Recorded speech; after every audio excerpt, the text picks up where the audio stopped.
Okay, welcome. So this is 243. I hope you're in the right place.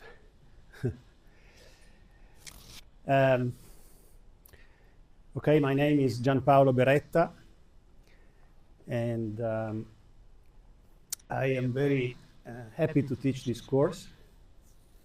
It's, as you know, it's the first time this spring,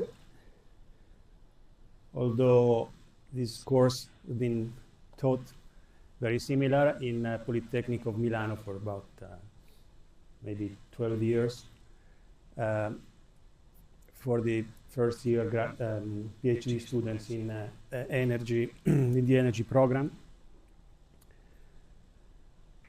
So I'm using view graphs that I've developed over the years. In fact, this is a very particular year for thermodynamics, as you know. It's the 200th birthday. And I like to say that right now I reached 1/3 of the age of thermodynamics. When I started studying it, 1978, it was 1/7. So it's my entire academic career has been around this. Of course, Carnot is only one of many who have contributed over these 2 centuries in thermodynamics, like Carnot, Joule, Rankine, Helmholtz, Clausius, Kelvin, Massieu, van der Waals, Gibbs, Boltzmann, Van 't Hoff, Planck, Duhem, Nernst, Sommerfeld, Karateodori, Einstein, Keenan, and I'll say a few words more about him, Fermi, Guggenheim, Onsager, Ziegler, de Groot, Prigogine, Mazur, Hatsopoulos, and Prausnitz. And I apologize for those who I haven't written down there. Actually, you may notice that the only person currently alive is John Prausnitz, but he deserves, I believe, a place there anyway. He deserved it for a long time. Now, the reason I'm particularly happy about teaching this course here, it goes back to Keenan and Hatsopoulos. I like to reference them, I mean, Keenan, Hatsopoulos, but also the late Professor Giftopoulos. Sorry. As the Keenan school of thermodynamics, because Keenan, who by the way was using the office downstairs in 3-339, as we also did Hatsopoulos for a few years and me for just 5 years when I was young. We used the same room, so that was a privilege for me. As you see, these are the books that have characterized this school of teaching thermodynamics. You will see it's kind of different from the traditional exposition. I like to say more general and more free of vicious logical loops that are typical of heuristic presentations of thermodynamics. Professor Giftopoulos has been teaching this course, or maybe the course that now has become 242. It used to be called 2451. He taught that for about 20 or maybe 25 years. And I helped him during those years, and then we came up with this book. This book is in the background of what we will do here. Only in the background, not that we are going to cover the book, but it helps me a lot, the fact that when in class I will say you can prove, or it can be proved, you can find the proofs in all details in that book, which is, I mean, very good for my from my point of view, because I don't need to spend time repeating the proofs, except only very few fundamental ones and easy ones. But you can find them there, and if you are very fond of the subject, you want to go deeper, you may study it there, and you may come and discuss them my office anytime you want. Actually, my office hours are anytime, either by appointment or just drop by. Most of the times, of the time I will be in the office working, so you can come or call anytime. If you want, we can set up also more official office hours. Now, the objective of this course is not applications, because I presume that the applications have been seen already in previous courses that you've been exposed to, or maybe in your doctoral or master's thesis work. What I want to put the emphasis on is a broad perspective on the assumptions that are needed to make, or that are behind certain models, standard models, little non-standard models, models that you use in physics and in engineering, because thermodynamics, as you know, covers applications in an enormous amount of fields. So nobody can really say, yeah, I know all applications of thermodynamics. They're essentially infinite. The good thing, since we are in an engineering department, is that, as you know, Carnot was an engineer. Thermodynamics started from engineering, and then it was picked up by physicists, and so it goes back and forth. So we share the subject. we engineers share the subject with the physicists, and the physicists share it with engineers. Not only engineer, I mean all kinds of engineering, so including chemistry, chemical engineering is very strong in very strong history and depth about thermodynamics. Now, the emphasis of the course is on non-equilibrium. Until when I did my PhD studies here, thermodynamics in those times was considered a dead subject, because everybody was thinking of thermodynamics as just equilibrium. And in fact, that was for a still few years later, maybe in the late 90s, that there has been a revival of thermodynamics because of non-equilibrium, because of irreversible processes. Now, and also because of quantum thermodynamics. Now it is an enormous field, quantum thermodynamics. In those times, it was considered useless. And Hatsopoulos and Giftopoulos, in my opinion, are the true pioneers of that subject, even though, since their point of view was not standard, they're not so recognized and not everywhere as pioneers. But if you read a recent paper in Science or Scientific American about quantum thermodynamics, I think it's called Quantum Steampunk, who was written by by the way, the winner of a Prigogine Prize in Thermodynamics, which I happen to be involved with. Well, she wrote this book, Steampunk Quantum Thermodynamics, and also this science article where she does recognize the roles of Hatsopoulos and Giftopoulos.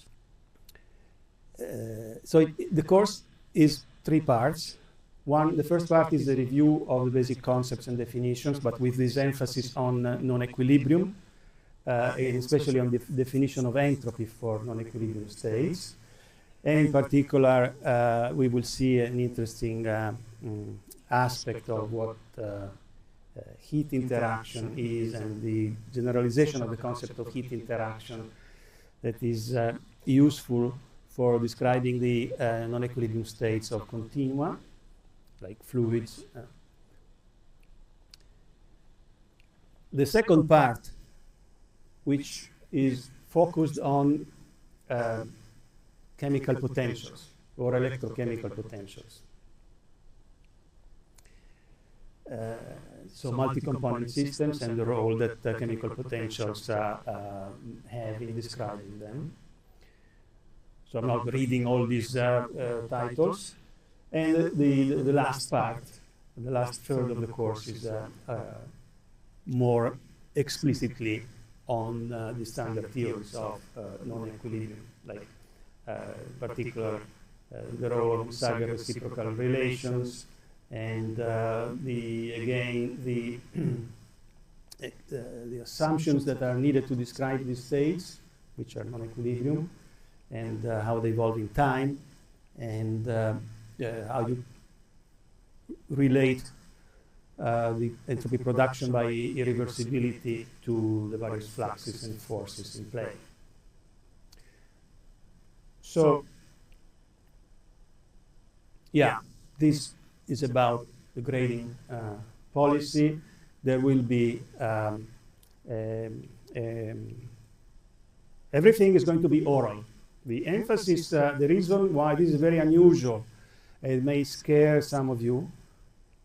If it does scare you and you still have to take the qualifiers, consider it as a practice for that purpose. If you are instead, you pass that and you are aiming to a career in academics where you might have a chance that your duty, among your duties, you have to teach the subject, which is typical. If you go to mechanical engineering department, typically nobody wants to teach thermodynamics, so they, if you're the new one, you do it until somebody else comes. Well, this is the reason why I provide the view graphs. I provide the videos. So I want to make it easy for you if you want to teach it this way, because it's already done, okay? And I'm very happy to share all this, because, as I said, this is my life subject. So there will be one homework and 4 midterms, essentially there. So 5 items that you have to do. They are all take home. As soon as and they are all of the kind that I'll give you 1 or 2 view graphs of the ones that I use in class. And you have to repeat in your own way, in front of a camera, no more than 5 minutes, the words that go in between the equations that, or the things that are written on the view graphs. So that's essentially a short lecture that you give on that subject, following using you can use the videos, you can use whatever you want to do them. So I would consider those easy, so you shouldn't be concerned about grades that you get out of this course. And yes, there is also a final exam, which is also oral. That's oral in presence. It lasts 30 minutes. And also for that, it's the same idea. I tell you, take the view graph on, say, chemical equilibrium and talk about it. So you don't have to memorize anything. You have the view graphs. You can also take your own hand notes or your whatever you want, as long as you don't come without anything and you waste all the 30 minutes trying to write a couple of the formulas you will remember, because that's, I consider it a waste of time. It doesn't allow me to check that you have tried to go over all of the things that we have covered. Actually, the final is going to cover only the second and third part of the course. Okay, so let's get started. Thermodynamics. So what's thermodynamics? Does any of you have an idea of what's the definition of thermodynamics? Don't be scared. I mean,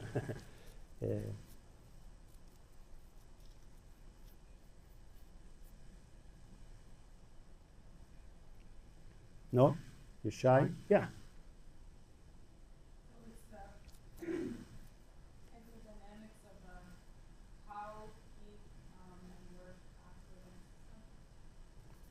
Okay, that's true. I would anything more like general. How do you use thermodynamics in your research? What do you use it for? Maybe you do molecular dynamics simulations. That's a way to compute properties of stuff. In fact, yeah, heat and work are certainly peculiar kinds of interactions that occur and that are described in thermodynamics.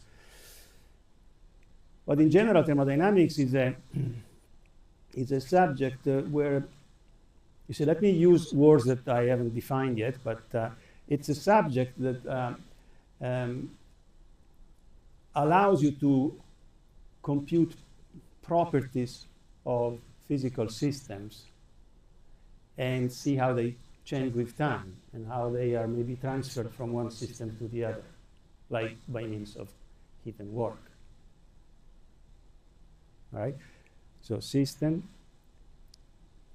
property, state of the system, also the word process.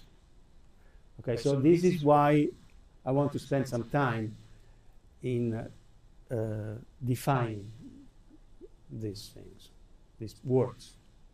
Because these words are loaded of meaning and therefore represent restrictions within the theory of thermodynamics. Actually, thermodynamics is really modeling. You want to model physical reality, exactly like physics. Or mechanics does some modeling of certain aspects. It's also similar. So the key word is modeling. You want to describe a glass of water, a bottle of water, the water in a bottle, and you make a model. You typically simplifying the situation to make it contain enough of what you need to describe that water, but nothing more. So sometimes this system, this will be a system, the water inside this container, and this system is interacting with the air that surrounds it. So you need to consider both the water and the surroundings. But most of the times, you don't need to consider what happens in, say, the corridor of your lab, or what happens, where is the moon right now. No? So you can simplify by removing unnecessary aspects of your physical reality and concentrating on what you really want to represent. And also you want to simplify. So, as you know, I can describe water as if it's composed of molecules, and molecules can be considered for certain aspects, like indivisible, like atoms in the Democritus sense. No? You cannot split them. But if you're interested in chemistry, well, then the molecule can be split. And then the building blocks are the atoms. Or if you're interested in nuclear phenomena, the building blocks are not even the atoms. They are the protons, the neutrons, the electrons. You can even go to a lower level of description. You can go to quarks. And the quarks can be split into maybe string theories and things like that. All right. So who knows if there is a bottom level of description for things? But not for every model you need to go that deep. You just use whatever is necessary for enough for the phenomena you want to describe. So that's the, let's call it, art of modeling, to get rid of the unnecessary. So usually a system, we agree and we understand that is made up, physical systems are made up of constituents. That could be the molecules, the atoms, the nuclei, the protons, the nucleons, and so on, depending on the level of description you choose. Then you set up this bunch of molecules, which are the ingredients of your object of study. That's not yet a system. You have to explain or describe how they interact with each other. For example, in a molecular dynamics simulation, you want to describe what kind of potential, like Lennard-Jones, R spheres, soft spheres, and things like that. Okay, so these are internal forces between the constituents of your system. And then you also have to, because most of the times your system is confined. For example, the air in this room is confined by the walls, or the water here is confined by the bottle. And so you want to describe also what I would call the external forces as something that puts in the model the effect of the walls. But these external forces must be particularly simple, and there it's written that you should, those forces should not depend on the coordinates of constituents that are not the constituents of your system. So what does that mean? For example, the walls, yes, the walls are made of molecules. So when I have a molecule of oxygen that goes and hits the wall and it bounces back, what affects that bouncing is certainly the molecules of the wall. Okay? But you don't need to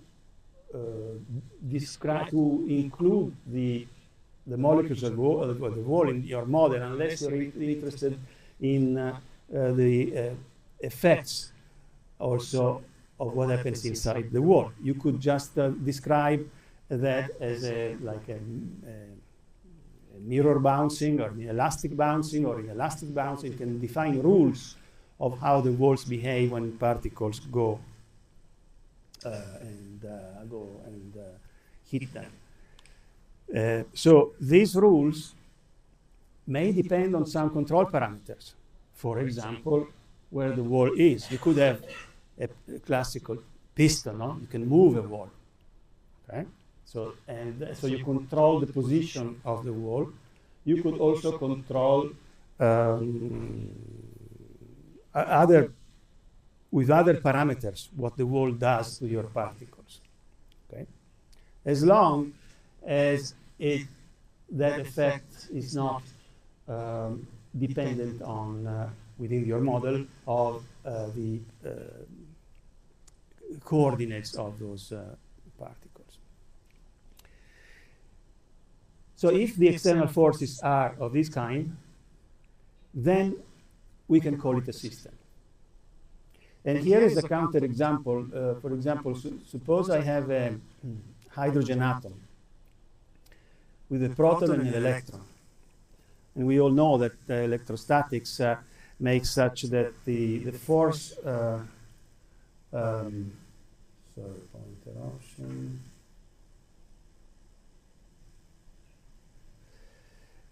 So the force between proton and electron depends on the relative distance of between the two. And so if I have an electron which is bound in an atom and I want to consider it as my system, I cannot.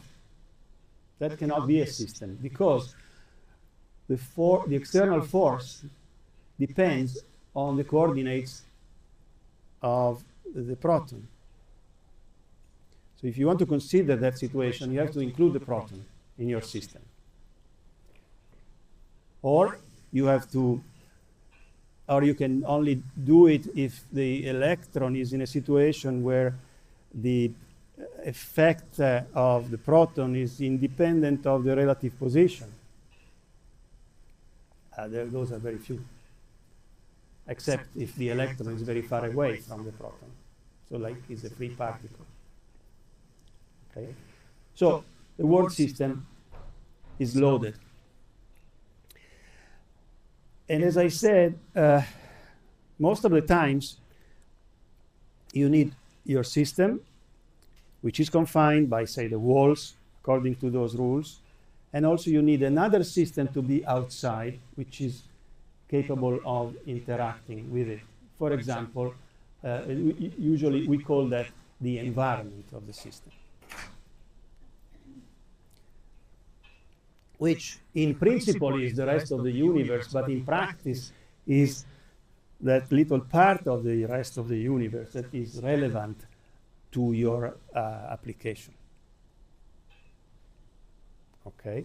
So once we have defined the word system, we said, well, we want to study the properties. So how do we study properties? Well, we go to the lab and we do measurements. Those are called, in general, physical observables. The things that you can measure are physical observables. And they correspond to measurement procedures. So recipes that you apply in a lab that you should be able to apply in any lab. So the given recipes should not be lab dependent. Otherwise it gives something that is not a feature of your system, but it's a feature of your system in your lab. So the lab is part of your system. Okay, but that's not enough. Not all physical observables can be called properties. In order for them to be called properties, you need the result or the outcome of the measurement to be dependent, again, within your model, on a single instant of time. So take this example, a point mass particle that moves along a trajectory. So yes, if you take two instants of time, t1 and t2, and measure with a stick the distance between those 2 points, that's certainly a physical observable. You measure it, there is a measurement procedure, take the stick and measure it. But it depends on 2 times. It's not a property. Even if you divide it by the time interval between those 2 instants, you get a ratio which looks like you would call it the average travel distance, but that's again not a property because it depends on both T1 and T2. Instead, we all know that if you take the limit of T2 going to T1 and measure only for a short distance, that same ratio, that one tends to a property that we call the velocity. So that is a property. And it is assigned to the time T1, to the single time interval. So this is what we mean by properties. And properties, there are many properties that you can describe and that they are defined by the various measurement procedures that you can devise in order to study your system. For example, if this is my system, I could count how many molecules are in there. So counting is a good, maybe difficult, but it's a well-defined measurement procedure. So I can count how many molecules, and if there is not only water, but maybe there is also carbon dioxide, I should count how many water molecules and how many carbon dioxide, and maybe some oxygen, some nitrogen. All right. Then I can also measure if my system is variable volume, not this bottle, but if it is a variable volume container, then I can also measure the volume at a given instant of time. Right? So that's another, it's not really a property because it's the value of one of those that we would call the parameters of the external, that characterize the external forces. And these parameters, yes, for a lot of situations in which you want to study properties of substances, volume is the main and only parameter. But as you go, especially for small systems, that's not true anymore. So the shape of your container matters. We will see more about this. So, for example, if you want to describe the geometry of this room, you need many parameters. If it's just a box, it would be L1, L2, L3. But if you consider all the details, like there is a corner there, you got tables, how many parameters you need? You need a lot of parameters. And they all count for some properties, but maybe not all. So these are still just the parameters at that instant of time. And then you can start measuring properties. Properties depend on the model you are considering. For example, suppose I consider the simplest classical mechanical system, a particle, a single particle in a box. And let's make this box one-dimensional, so it's even simpler. Just it can move back and forth between as x goes from 0 to L. Okay. Okay. So this is your particle, a point mass. M, you have to specify M, so it's a parameter of your system. The number of particles at times t, well, it's equal to 1. It's just one particle at any time. So it's a constant. Also, M is just M at any time. What else can I measure? Well, I can measure where the particle is. So that's x.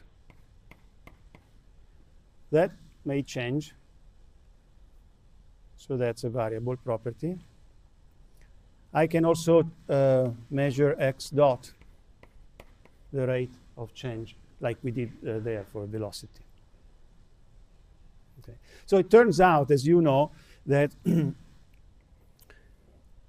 these two essentially, or their equivalent, position and momentum, are the independent properties.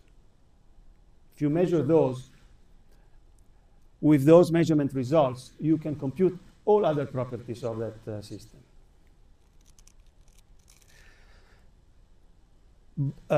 So the list of properties, this P1, P2, dot, dot, is typically infinite. Why? Well, because even for this simple system, if I know x, maybe I want to compute x squared or x cubed or x to the n, and n can be anything. So I have an infinite number of properties, but I could shorten the list by just using the independent ones, or a set of independent ones. Okay. So let's say that these in this list are the independent ones, those that are strictly needed in order to compute all the other properties. All right? So if you know at one instant of time t all these numbers, because each one of them is a number, so if you have that list of numbers, there is nothing else you can say or you can measure about your system at that instant of time. There is no other property. So that thing fixes all the properties. That is what we call state. So the state of a system is a list of numbers from which you can compute all its properties at one instant of time.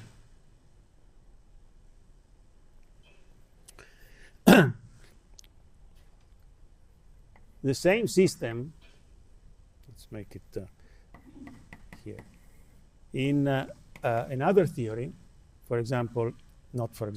another important theory is quantum mechanics. And then you know that in quantum mechanics, the story is a bit more complicated because, for example, if you want to measure position, you cannot really talk about, or you're not completely allowed to think of the particle having position until you measure it. If you ask the particle, where are you? So you make a measurement act for position, the particle is compelled to give you an answer, so it will answer, yes, I'm here. But you cannot infer from that single act of measurement that the next time you have the same system in the same state, you perform a measurement act, the particle will give you the same answer. All you can predict is the probability. All you can represent is the probability to get an answer. So if the probability to have the particle between x and x plus dx, and the probability is the area here of this curve, and this curve is obtained like it's the wave function modulus squared, something like that, times dx. Okay, so that's the probability density, and okay, so for this particularly simple quantum mechanical system, since you need a function in order to describe the probabilities, a function is an infinite set of numbers, no? Because it has a value at here, there's another value here, and another there. So this is an infinite set of numbers. So this is a system which has an infinite number of independent properties, which are, though, thanks to mathematics, expressible in terms of a single function. In more complicated situations, the function is not the wave function, but it's called the density operator, but it's still it's a mathematical object that contains all the probabilities of measurement acts of any physical observable that qualifies as a property. So having rho of t allows you to compute the values of all properties for a quantum system. Okay, so that's the word state. Usually one says in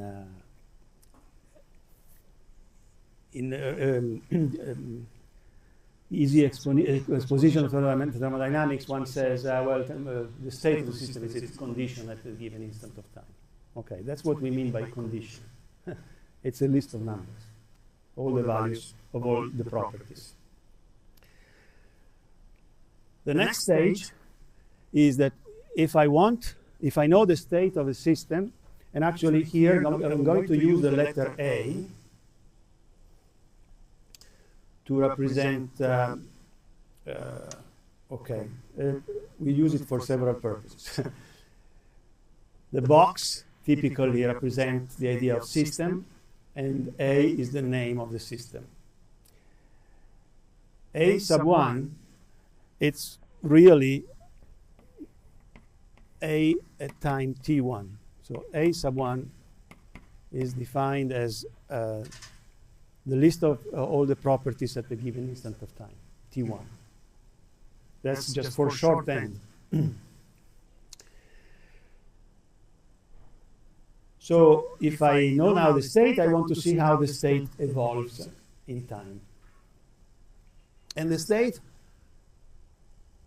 namely the properties, can change in time by many reasons, due to many phenomena. Some of them are related to the effect of internal forces, like particles in a box that would collide, and the effect of a collision makes their positions change.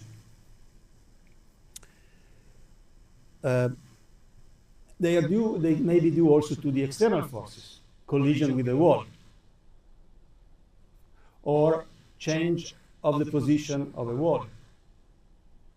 Okay. So somehow you could say that if you are not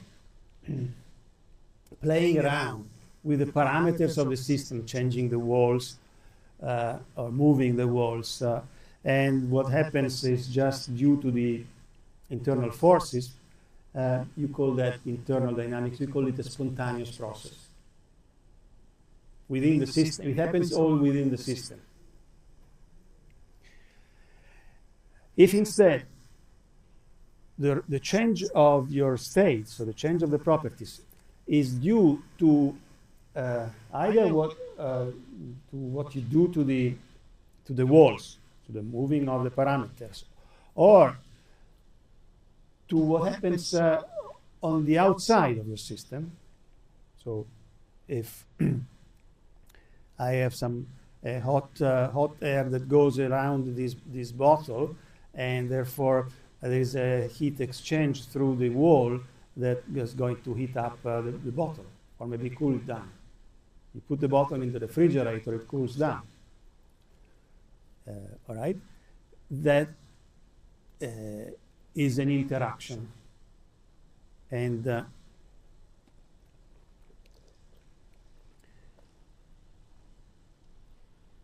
interactions are several kinds, and we will spend time in describing and giving models for these kind of interactions. First of all, work, and then heat. You will notice that we will define heat. We do not start from heat. And this is very important if you're fan of logical consistency, because heat is typically defined by heuristic arguments and by a lot of hand waving, even by the best physicists. So if you go there is a series of lectures, I'll mention another in a moment, that you may know by Feynman, that you find on YouTube. He was a wonderful professor in the 60s. And he has these very funny lectures. He was a great teacher. And you should see how much hand waving he does in order to describe what heat is. Because it has to do with molecular agitation and all that. All right. Yes, you can do it that way. And then you see here we'll do it in an entirely different way, which is equivalent. But you will see where it derives from. Heat is going to be a consequence of the laws of thermodynamics, which is the way it should, because after all, heat, as you correctly mentioned, it's a peculiar concept of thermodynamics. So how could you pretend or attempt to describe it by just using mechanical concepts? All right. More of that as we go along. If a system undergoes spontaneous processes and is unable to affect the state of the environment, we call it an isolated system.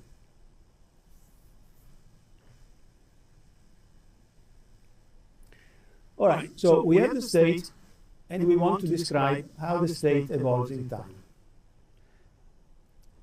Now, this picture is a trajectory, but this trajectory is, you have to understand it as a trajectory in state space.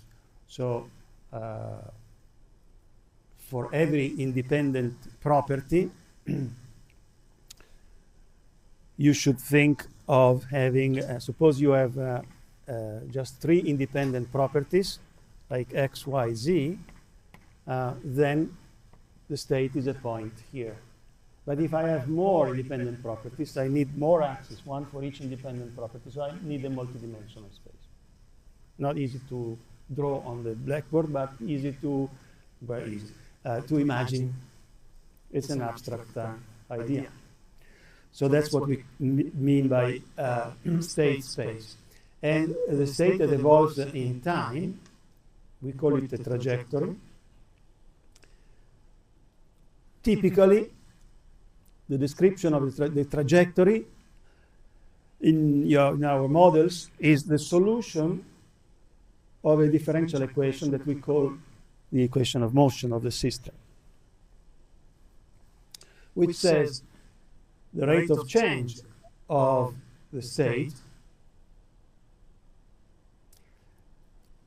is some function of the state itself and of the various forces, external forces, or parameters of things that you can control from outside of the external forces, like squeezing the bottle or things like that. Okay, so that's the equation of motion. If your model has the equation of motion, like in molecular dynamics simulations, I believe you do have the equations of motion, and those are exactly what you solve in order to see the system evolve. Then,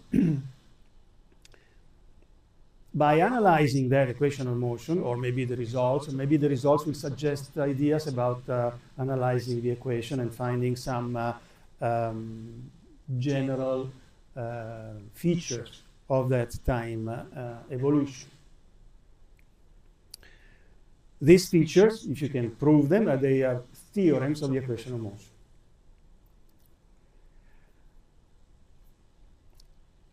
Some of these theorems are features of all models, good models, successful models of physical reality.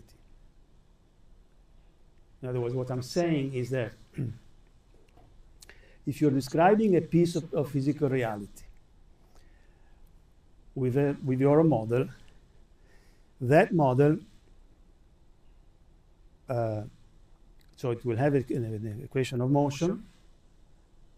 And that equation of motion will have always have a couple of theorems. No matter what the system is, small or large, complicated or simple, those two theorems are general features of all modeling assumptions for modeling or modeling of physical reality. That is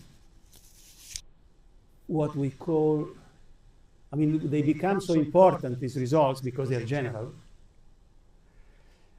that we call them laws, like law of conservation of momentum. And here, in particular, we will be concerned about those that have to do with energy and entropy. But the message here is that these results, if you have the equation of motion, are theorems of the equation of motion. However, there is an alternative. Suppose you don't have the equation of motion, or you don't want to solve the entire equation of motion for your system, because perhaps it's too complicated. I mean, can you imagine solving the equation of motion for 10 to the, how many, I mean, 10 to the 23 particles?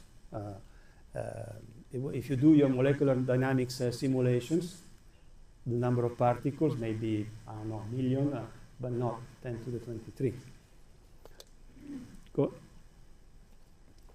So, not only it is impractical to actually do it, but it's actually useless, because you can extract a lot of information by first of all studying smaller systems, as long as they're not too small, we will see. But also, you may not need all the details of the time evolution. However, even if you give up the description in terms of a full dynamical description, in terms of the full equation of motion, you shouldn't forget about these two theorems that any equation of motion must satisfy. At that level of description, you call them fundamental principles, you call them laws, you call them postulates. They become the starting point, something that you know must be satisfied by your model. And so instead of describing the entire time evolution, we use, when we can, or when it is enough, we use the idea of process. The idea of process is not only an initial and a final state of your system on which you want to check that those laws are satisfied. Yes, you do need an initial and final state, but you also need to describe the effects that the time evolution of your system induced in the in the environment of the system. So, how do I describe the effects on the environment of the system? Well, let's call B the environment. The effects on B I describe by the change of its state. What else can I do more than just saying how all the properties of B change during this process? So I lose track of the details of how it goes from A1 to A2 and how the environment goes from B1 to B2. And that's the simplification. But I need to describe the initial and final states of my system and of the environment.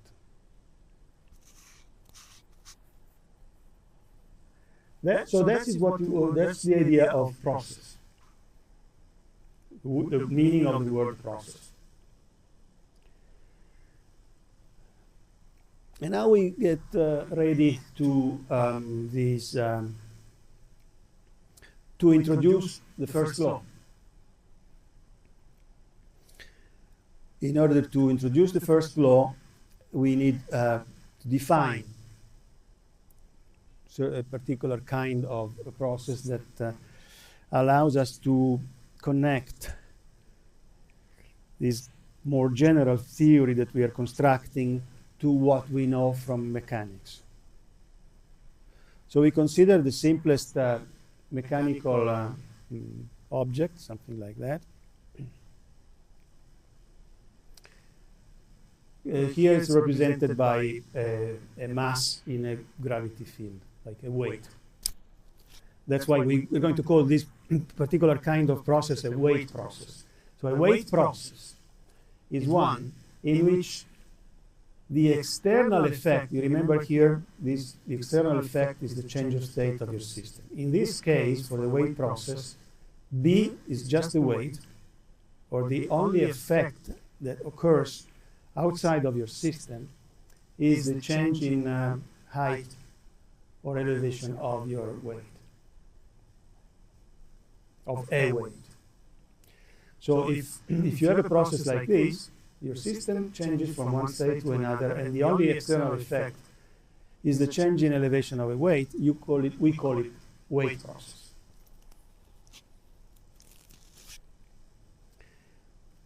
If there is no change, if not even the weight, so if Z1 is equal to Z2 is equal to Z1, then there are no external effects. This could be a spontaneous process, but the idea of spontaneous process is really more demanding.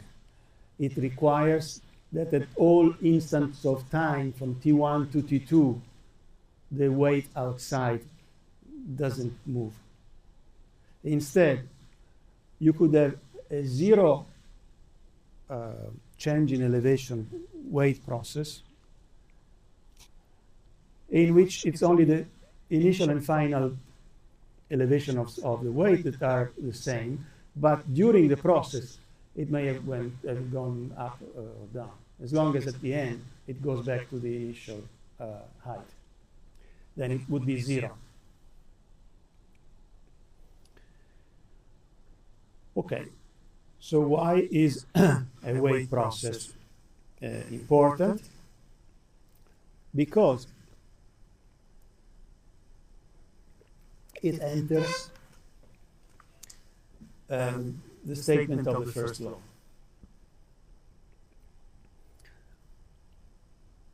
I know that usually, especially in engineering applications, but not only, you say, all right, I'm going to write the first law. And by first law, what you mean is really what we will call the energy balance equation. Okay. But the first law, in fact, the way we are introducing here, contains much more than just the idea of energy conservation and energy exchangeability that is behind the energy balance equation, as we will see in a second. But it also is what guarantees the existence of property energy for every system. And it does so because we have loaded the word system. If you go back to that picture of the proton and the electron, okay, and I said, all right, I cannot take the electron and call it a system. It doesn't qualify as a system. And in fact, for this thing, which is not a system, I cannot apply the first law. And as you will see, the consequence of the first law will be the existence of property energy. This thing doesn't have energy. You cannot define the energy of the electron when bound in a proton. Why not? Well, Yes, if you have an electron without the proton, far away, it has its own rest mass, and maybe you can define its energy as using this famous formula. But when it is bound to a proton, and so there is a electrostatic interaction, there is some energy that is related to this interaction. It's called the interaction energy. It's a property of the pair. And there is no way, no logical way in which you can assign part of this energy to the electron and part to the proton. So that system doesn't have energy. And so I'm happy that we have excluded it. Yes, I'll be there in a moment.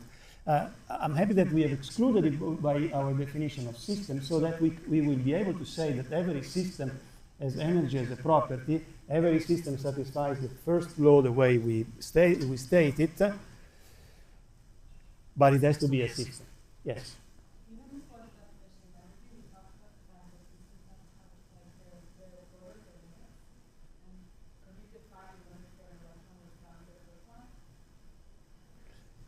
The limit, no, for the electron by itself, no. But if I consider the atom, and the atom is far from everything else, then the two, I mean, this force becomes an internal force, and that energy, the interaction energy, becomes part of the energy of my system. So, for example, in terms of Hamiltonians, if you are familiar with that, you would write the Hamiltonian of the electron, which is the thing that represents the energy when the electron will be by itself, the Hamiltonian of the proton, and then the interaction energy between electron and proton. So that's well defined for this entire system, for the combined. No, for this, actually, for the only system you can define for this situation. But you cannot say, okay, but this is the energy of the electron. No, this would be the energy of the electron if the proton weren't there. Okay?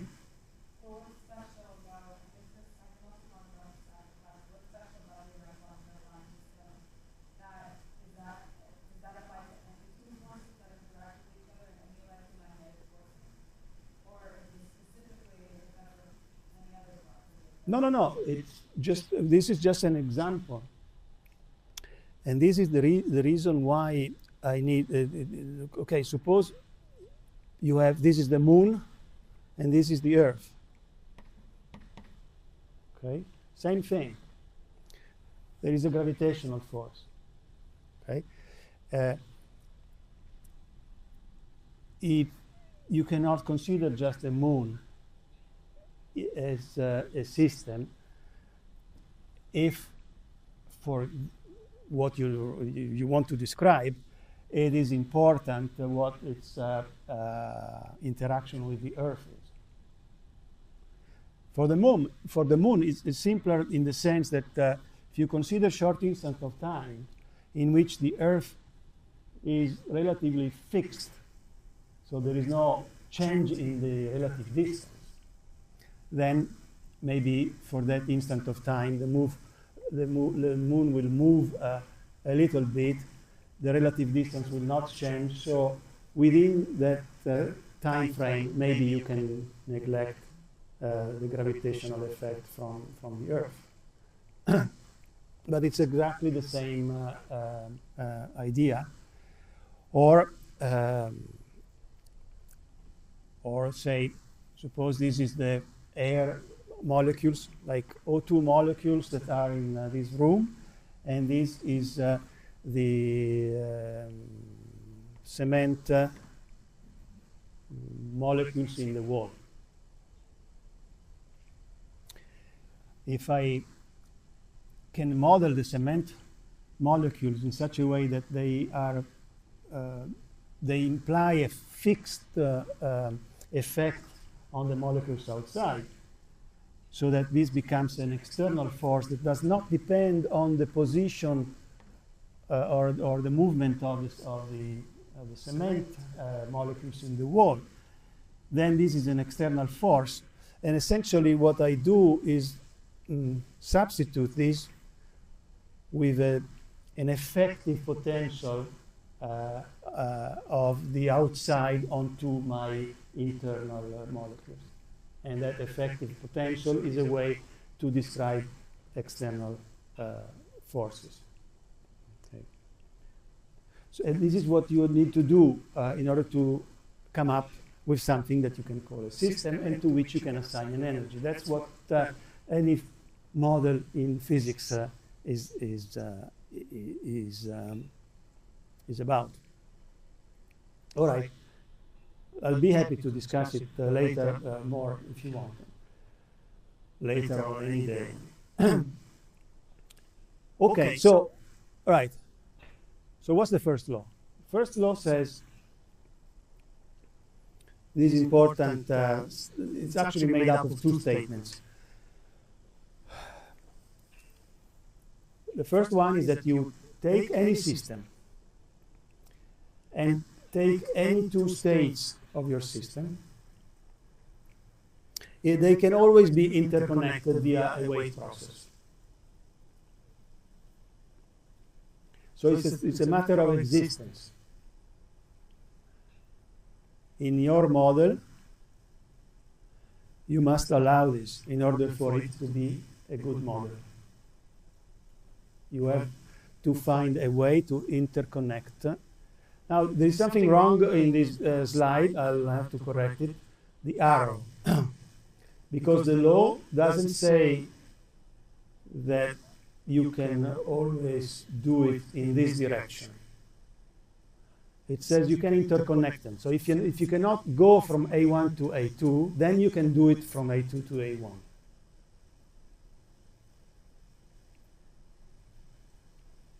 Okay.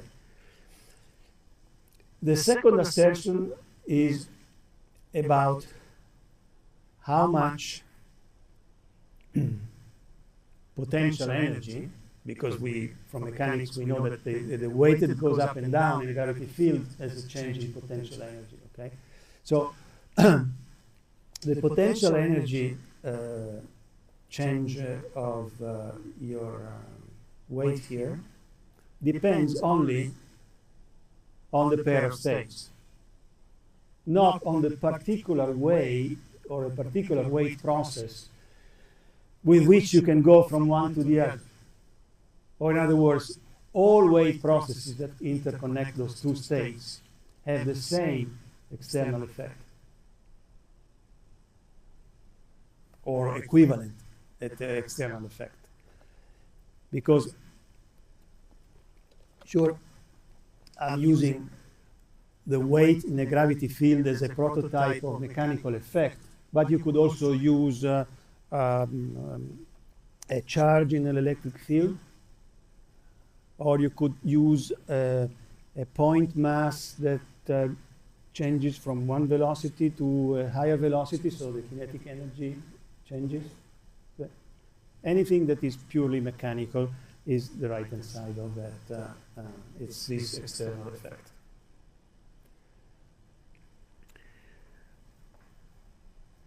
And yeah.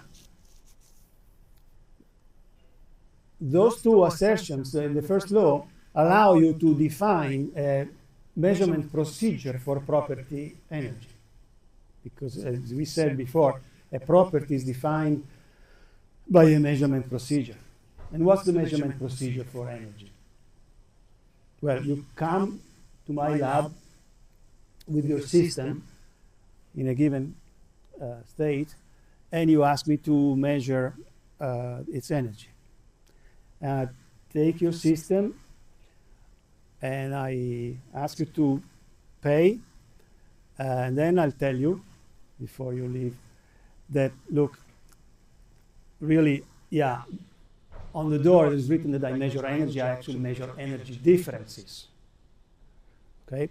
So you have to pick another state of your system that I will consider as a reference, and then I will measure the difference in energy between those two states. And how do I do it? Well, once you're gone, because I don't want to show you my secrets, I go on my shelves and find wave processes, and I find one that fits, that allows me to change the state of your system from your reference one that you have chosen to the actual state you're interested in. And I measure how much gravitational potential energy change the weight has undergone when I did that. So that's a measurement procedure, and I'll give you the number. And of course, the units are already those of potential energy. So they're the units of energy, joule in SI, and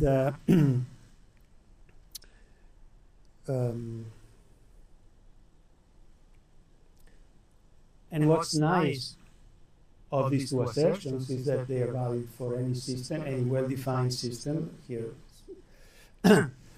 and so you, in principle, can find this wave process for any pair of states.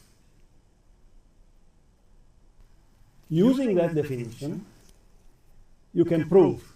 Now, if you're interested in the proof, go to the book. Because I want to go quickly over these things, because presumably these are easy concepts, but the proofs are not that obvious. But you can prove from those statements this fact that energy differences are additive. So if I consider a system which is composite of two subsystems, namely the definition of system applies for each of them, so I consider a composite system C, which, for example, could be the entire mini universe, namely my system plus the environment, or could be just two systems, so system C doesn't have to be isolated. And in either case, you can prove by applying that same measurement procedure that defines energy that we have just seen. If you apply to system A in state A1, you get a number. I call it E energy of system A in state T1, or state 1. B. In this, I apply the measurement procedure, I get the value for B.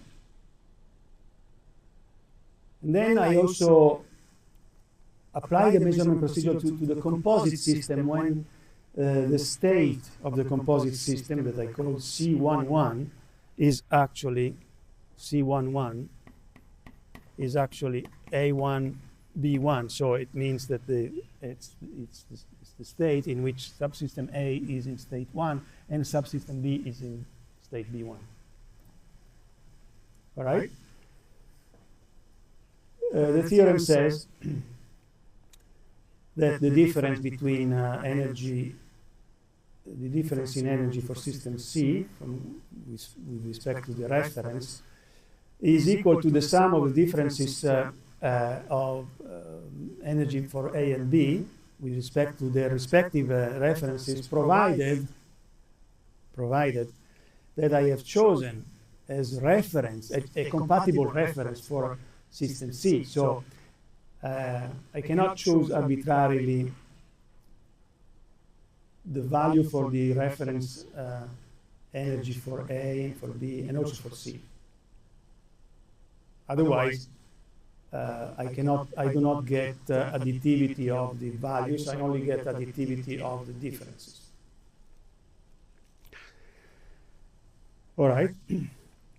Another almost trivial consequence of the definition of energy is that when the external effect, when you have a weight process, so the only external effect is the change in height of a weight, and the weight doesn't change in height, so there is no external effect, then E2 is equal to E1.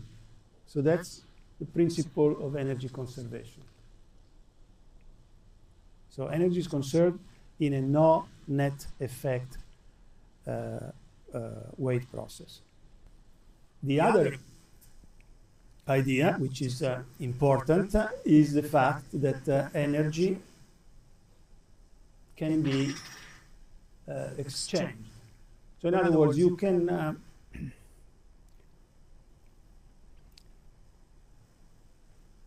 you may have energy of your system, so the energy of your system may change.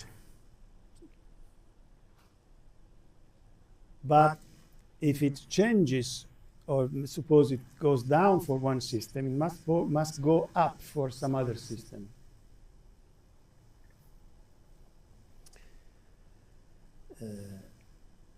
So this is a consequence of the two aspects that we have just seen. Conservation. If system C is isolated, we've seen here, no change outside,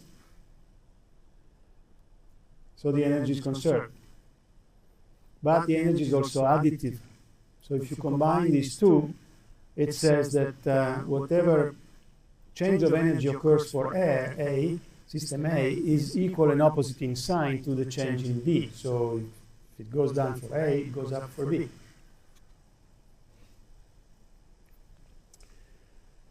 Most of the times, our interest is in system A.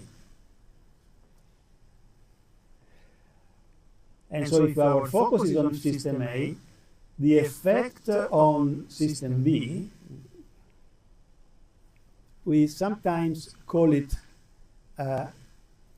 energy transferred, or actually in most of the times we call it energy exchanged between A and B. Because the idea is that if this appears from A and it appears from B, it has been exchanged. Now, you could argue, well, maybe is this really a transfer? And the argument is fascinating. You should I refer you to this wonderful lecture by Feynman. I added this just so you don't have it in your slides, but I'll post it in today's post with the final slides for today, and there is a link to the YouTube lecture, in which, in a very funny way, he describes these principles of great conservation principles. It explains why they're great. But here the reference is because he explains also that using relativity concepts, but in a simple way, it explains that things cannot just, if a property is conserved, it also must be actually transferable, how does he say, transferable across the interface between one system and the other. It doesn't simply disappear here and reappear, but it moves across the boundary. So that's what he called local conservation. All right. So for our purposes, in order to obtain the equation that we usually call the energy balance equation, we rewrite this right-hand side with another symbol, which is this symbol here. It's energy. The superscript means transferred from B to A. The arrow matters. during the time or during the process 1, 2. So during the time interval T1, T2. Okay. So that with this way of defining, you can rewrite this equation as the energy balance, like here. E2 minus E1 is equal to EA received from here. I already started simplifying the notation, so I dropped the B, but I should have written B, because B is the environment of A. And the arrow on the symbol is the equivalent of what you usually you're used to as the sign convention for energy exchanges. Now, some people like to say, well, I consider heat positive if going out, and work positive if going in, or vice versa. This notation allows you to define whatever using the arrow. And the fact that this symbol here, which we will call energy exchanged, can have both positive and negative signs, negative values. If it is positive, it means that the flow of energy is in the direction of the arrow. So in that case, it's positive if in, but you could also define it as positive if out. In that way, the energy balance is written this way. Okay? So you choose the sign convention, which allows you to avoid having a figure, or a figure like here, to give meaning to properties that are not just numbers, because they have interactions. The energy exchanged via an interaction between two systems has not only a value but also a direction. So it's like a vector. It's a little simpler than a vector because it's just in or out, but it has two items: the amount and the direction. All right, and then sometimes we also write the energy balance equation in rate form. So we divide by the time interval that occurs between T2 and T1. And if that time interval is infinitesimal, meaning that we can follow the process as a function of time. We can follow, this is a more refined description that allows you not only in finite times intervals, but also infinitesimal time intervals. Then you can write it in the form of a differential equation. So the rate of change of the energy is equal to the energy, the rate at which energy is transferred into your system. Okay. So this is the energy balance equation. Yeah, I don't know if you survive, but I'll try to finish maybe a couple of minutes before, but I prefer not to take a break, because it makes it it allows you to go away. That's the problem. I don't want you to go away. Okay, no. So I want to give the ingredients and maybe also the statement of the second law, so that you can see that in a couple of hours of lecture you can get almost to the second law.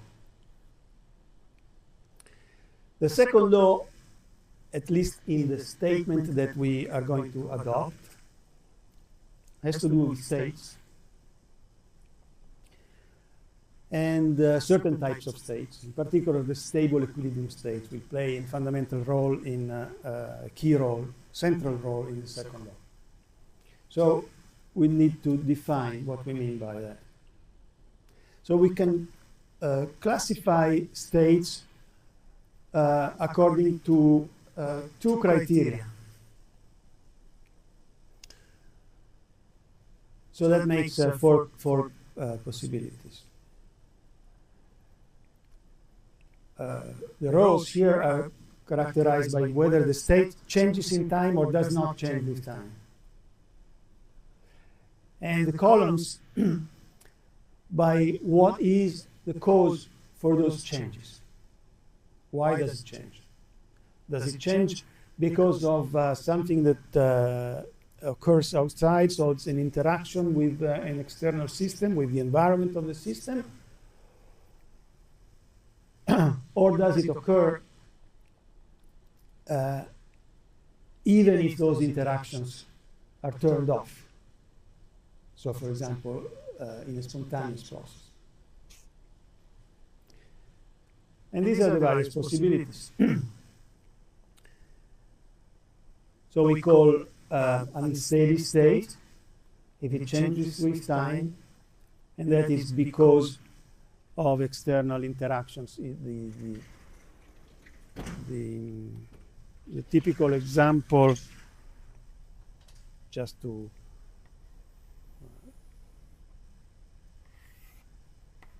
consider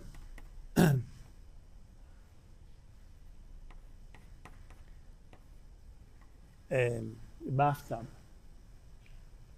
in which you have water coming in from the faucet and you have a drain open. Okay?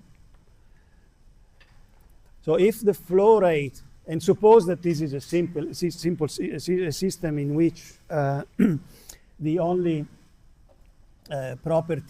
relevant property is the shape and position of this interface between water and air. Okay?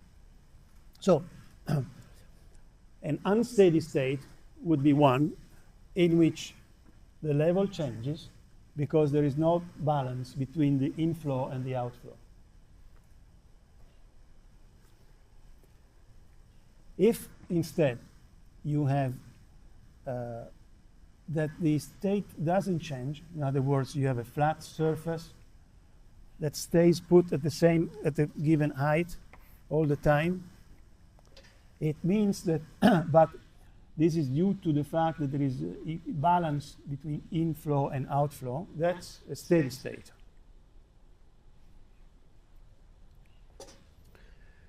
If I turn the flow off and close the drain,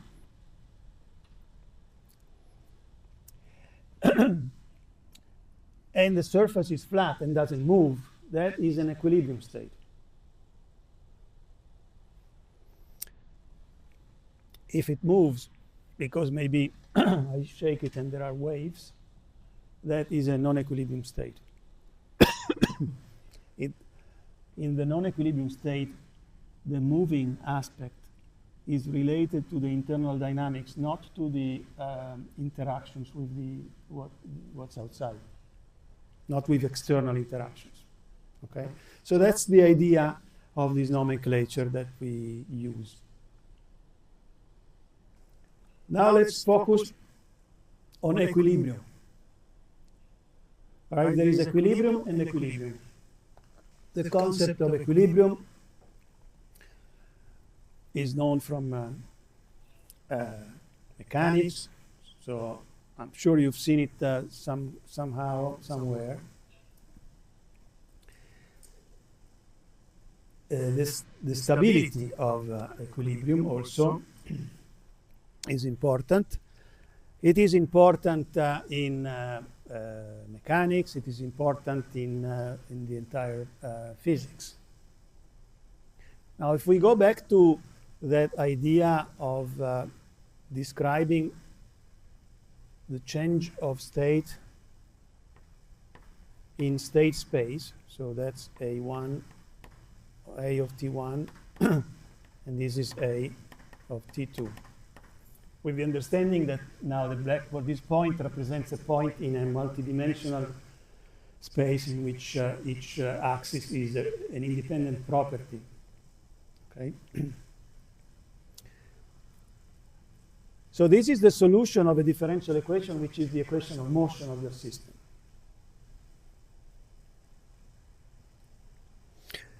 All right, so if the state is changing, because as time goes on, it moves from here to there, this is not an equilibrium state. Okay? An equilibrium state would be one in which the state does not change. So what's the trajectory? The trajectory is a point. You start there and you remain there. So that's equilibrium.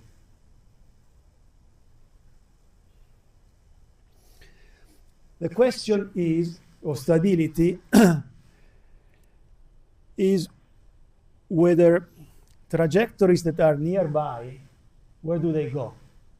Okay, you know, let me play it with the game of the mathematicians who likes epsilons and deltas. Okay, so the mathematician, in this case, the mathematician's name is Lyapunov.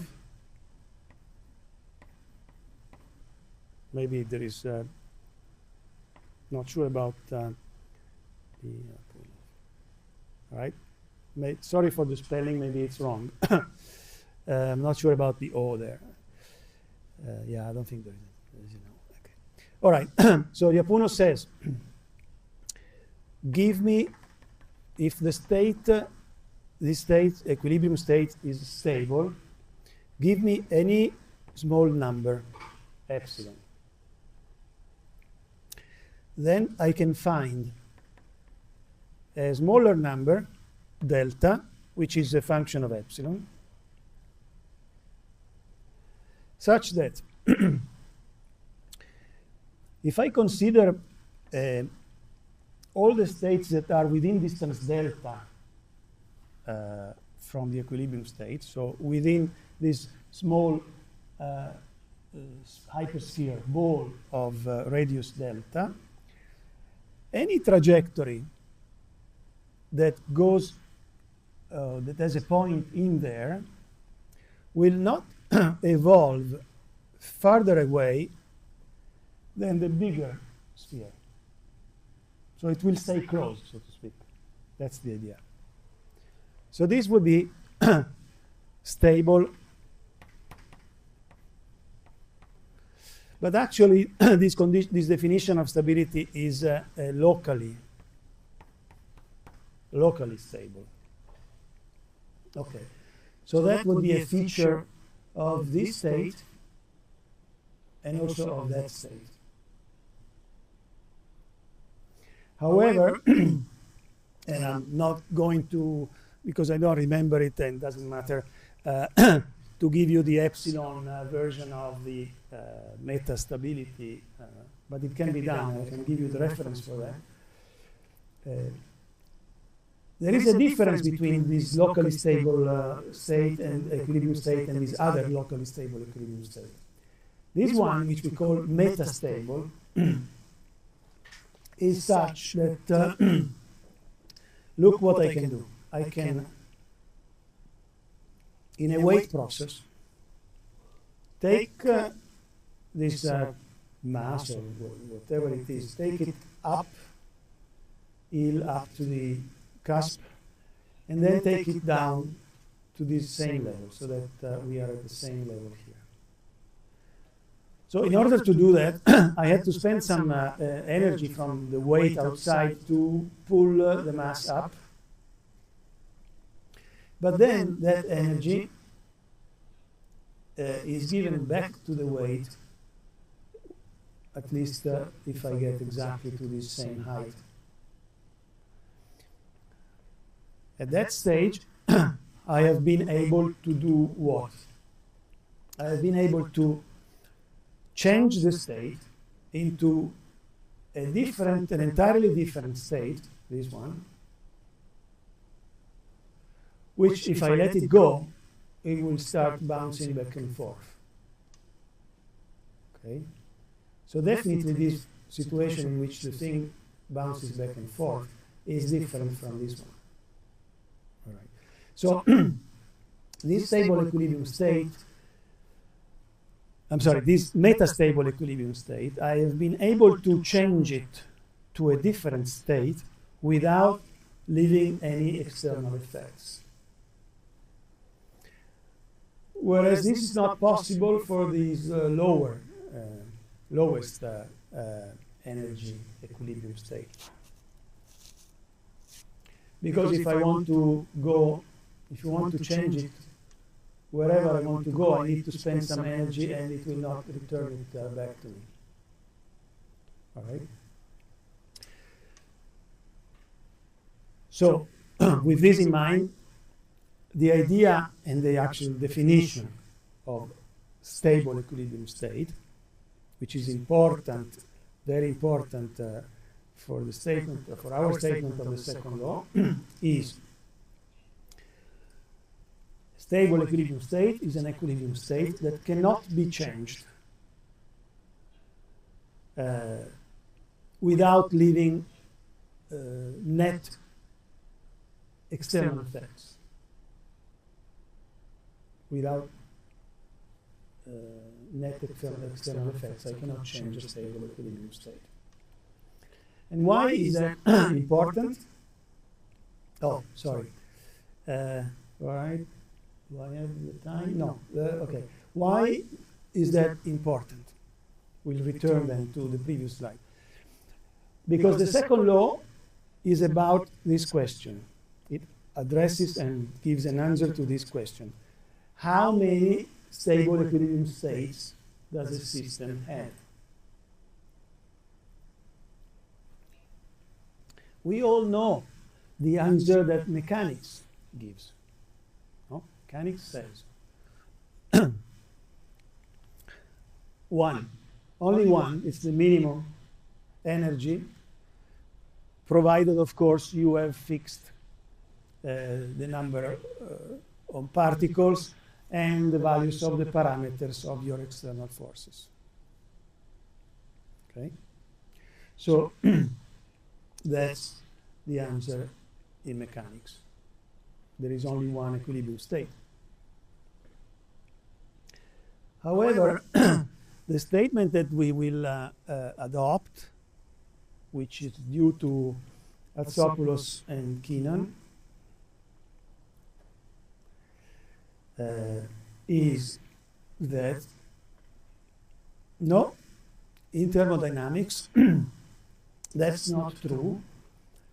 There is one stable equilibrium state. Once you have fixed the number of particles and the values of the parameters, you have one equilibrium state, stable equilibrium state, for every value of the energy. Which, of course, appears to be a contradiction with mechanics. And as you know, people have gone on for a century talking about this discrepancy between mechanics and thermodynamics and how do we resolve it and so on. We'll see that there is no discrepancy and there is no serious problem the moment we realize that the states considered in mechanics is just a subset of the states considered in thermodynamics. And it actually, we will see that this is the subset of states for which the entropy is equal to 0. But we haven't defined entropy yet. Entropy definition will come next time. So for the moment, I think I would finish, since I promised 5 minutes earlier, and we'll take it from here. Okay?